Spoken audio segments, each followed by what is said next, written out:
వెంకటాచలమునందు మాత్రమే జరిగే అద్భుతం ఏమిటో తెలుసా అండి?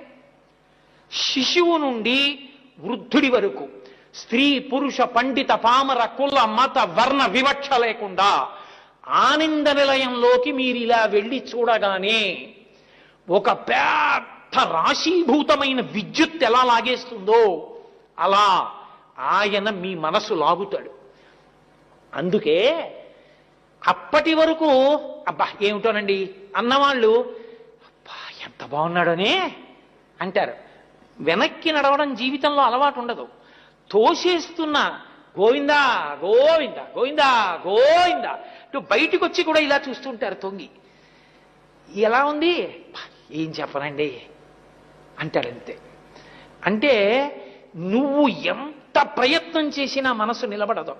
సదా మోహాటవ్యాం చరతి యువతీనాం కుచగిరౌ